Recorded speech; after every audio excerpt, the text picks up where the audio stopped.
I told you a million times, I want a medical professional. I want a doctor. I want to talk about my dad, but nobody's listening. My husband is like, I don't know what is happening right now. Here come the cops. I mean, he proceeds to grab my husband's arm, right? So automatically when someone grabs you, especially in this situation, and my husband is like, dude, don't touch me. Like, what are you doing? Why are we even doing all this, right? I already gave you professional courtesy. Like, what is happening here, right? This is what happens next. Don't do that. Don't do that. It's not necessary. Don't do that, please. Don't. Please. Back up. Get out of the way. Please stop. You're gonna know. Shit. Telling you.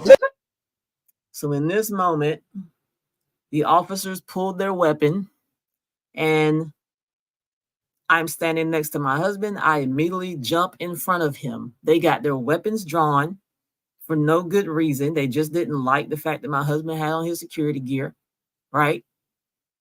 Grabbed my husband for no reason, just grabbing his arm, right? So I jump in front of him. My 70-year-old mother, or my dad's, or my husband's 70-year-old mother jumps in front of me. So me and my 70-year-old mother-in-law are in between Tori and those officers. Had I not been there, right? Had mom not been there, they would have shot him on the hospital floor right outside of where dad's bed was. Our father could see everything from his bed that was happening, from the security guard fiasco, now the cops, even when the nurse got mad and huffy and puffy and she went out of the room and got this security guard, my dad was there to see that too.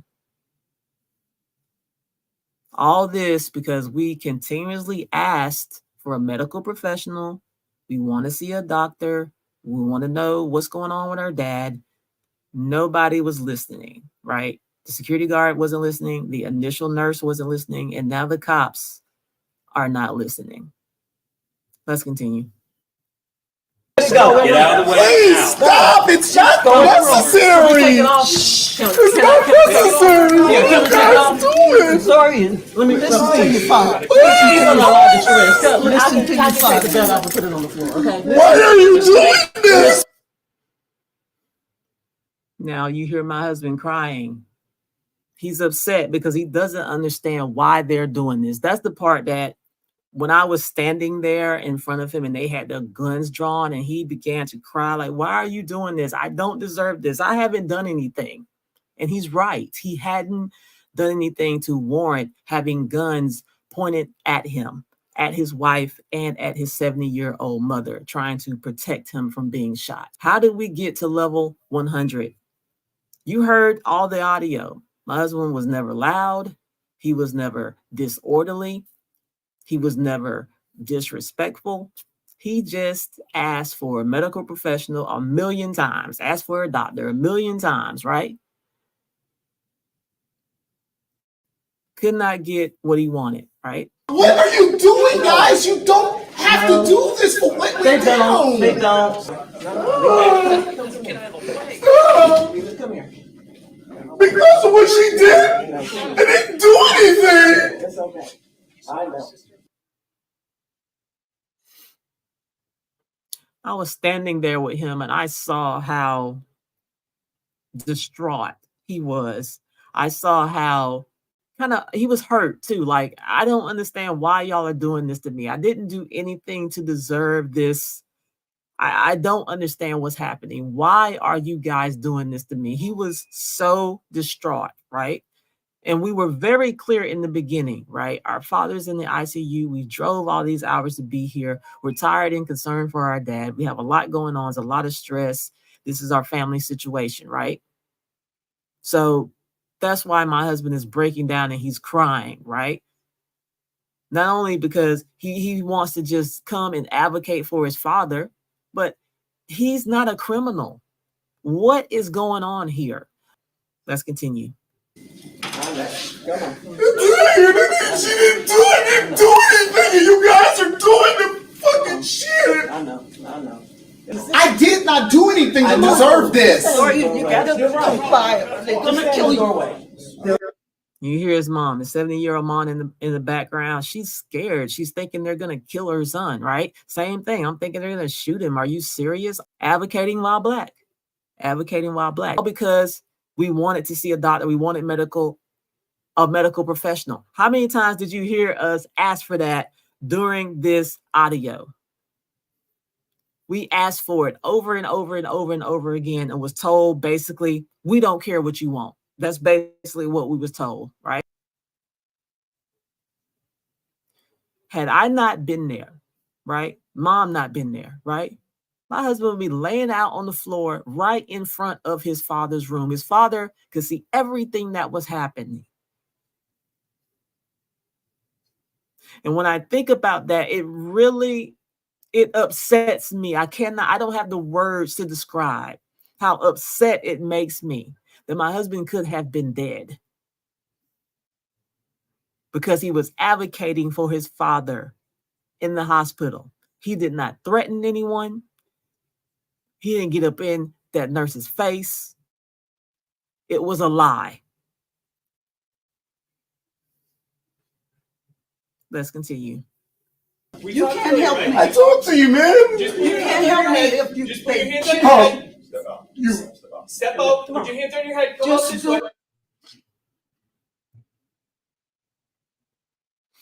That's the part that starts to make me emotional because he finally sees the officer that he saw in the police station and he says, I talked to you, man. He says it like, wow, what is all this? And he starts, you can hear the emotion in my husband's voice. And he's like, I talked to you, man. Like, why are y'all doing this to me? Right? Let's continue. Hands on your head. I'm tired. You're fine. Just come on. Come on. I didn't do anything. All I Put your said. hands on your head. You Put left your your hands over there? on your head. Come on. Just come on here. He just lost his son. Okay. We'll talk about it. Come here. Come on, come No, on. they don't care. Yes, You they care. We do. have to talk to you. Yes, they do. Come on. Okay, send us on They the phone. do. That's it. I care. I'm your I'm mother. tired. I'm your mother. You heard my husband say, after I tell him, look, he just lost his son. And my husband said, they don't care. They don't care. That like broke me on the inside, right? And just hearing it all over again just makes me cry because for them to take him, not only him, but they took the family through all of this additional emotion as if we don't have enough emotion already going through what we're going through with dad, right? Dealing with the recent loss of our son, right? So now you're here and you're adding more trauma to the situation. And there was no reason that it had to go to this level. There's nothing that we did here that warranted this. And my husband is so upset, as you can hear in this audio. You guys holster too. That's fine. Holster too. Here, we'll holster. Just put your hand on your Please. head. Hold. And you see at this point, they still have their weapons drawn, right? So we're still in front of them. They still have their weapons drawn. My husband had to ask them to please holster your weapon. Please holster your weapons, right? Put your hand on your head. There you go. Holster too, please. Holster, please. Come here. You know I'm not. So they handcuffed my husband, stood him up against the wall. Okay, now we're all safe. We can talk right now, right? After you guys were the ones that pointed guns at us, right? Wasn't the other way around. My husband wasn't disorderly, but he was very confused as to why y'all took it to level 100 when all he was asking for was a medical professional, a doctor, someone to help him understand what was going on with his dad. This was wrong. They took my husband to jail because he was advocating for his father. This was wrong. They frisked me and searched my bag because we came to advocate for our dad. This is wrong. They searched my car. That was wrong.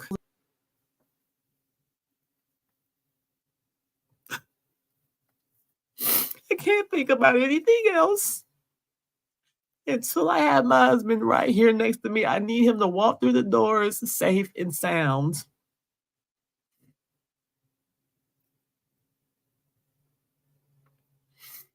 Anything you can do to help, I appreciate it. Every single penny is going to go towards bringing my husband home, paying attorney fees, whatever we got to do. There's no reason this should have happened to him. And I do not want this to happen to anybody else.